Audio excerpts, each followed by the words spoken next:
many things affect your life as much as slow traffic and bad weather. Listen tomorrow morning for traffic and weather together every 10 minutes on the nines on KSL News Radio. Cougar Nation, welcome back in to your show, 801-575-8255.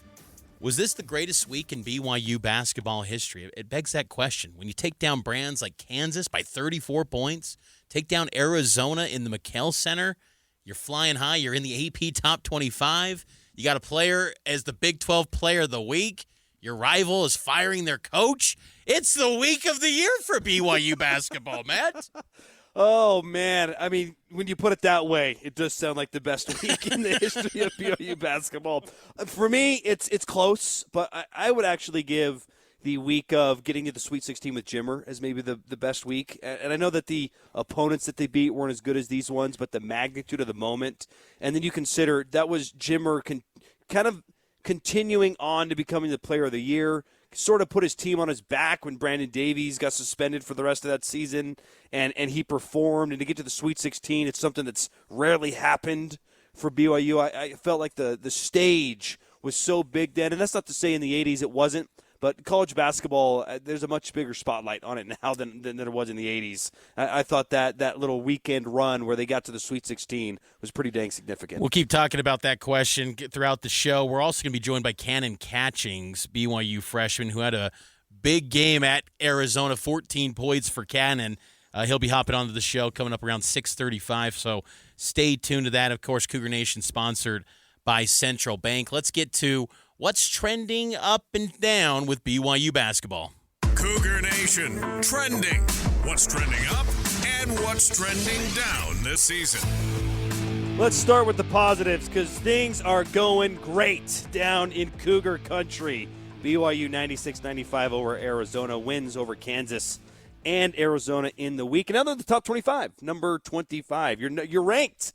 BYU Cougars. Trending up for me is Trey Stewart. He's been trending up for weeks, but 18 minutes played, 3 points, and I thought this spoke volumes to how Kevin Young views Trey Stewart right now. He was subbed in on multiple late-game situations. He got subbed in for Jaeger Demmin at times, for Dallin Hall at times, for defensive purposes.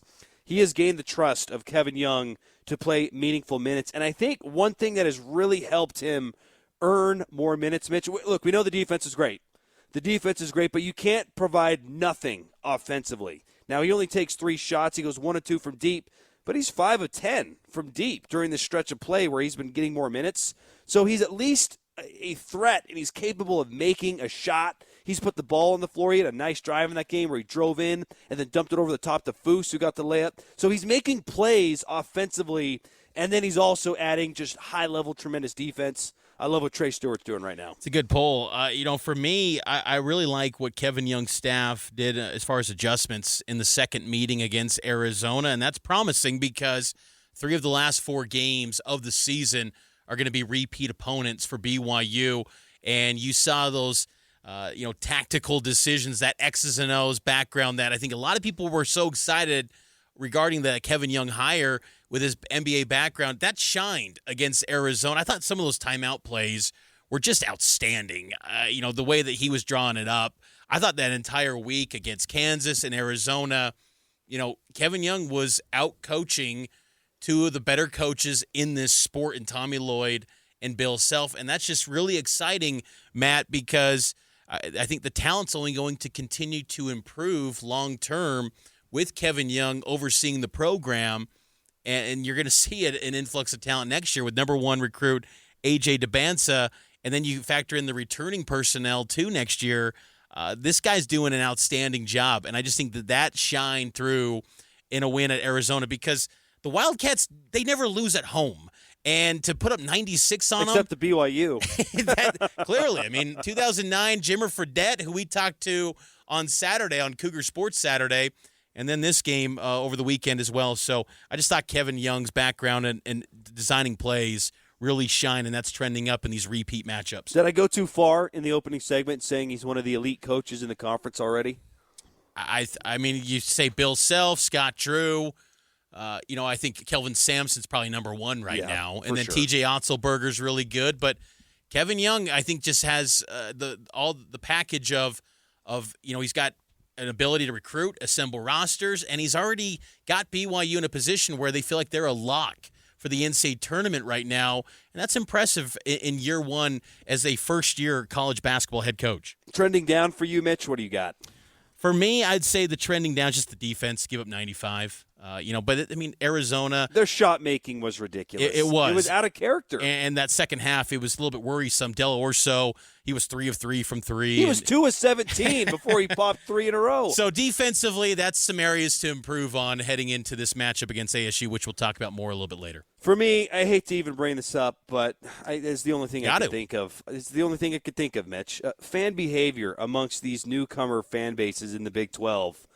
And I'm talking Arizona. We saw it with Arizona State in football, and we've seen it in the past with road trips to USC, Oregon. I don't know what it is about these former Pac-12 teams, but it feels like it almost always comes from those universities in that geographical region. And I really like that this particular instance of the expletive and a religious term towards BYU, I like that this is getting some national run because this needs to get sniffed out. And honestly, I wish the Big 12 would do something about this. I don't know what the right punishment is, if that's even the right word to use here, but just a little apology every time. When is this going to be addressed at a higher level?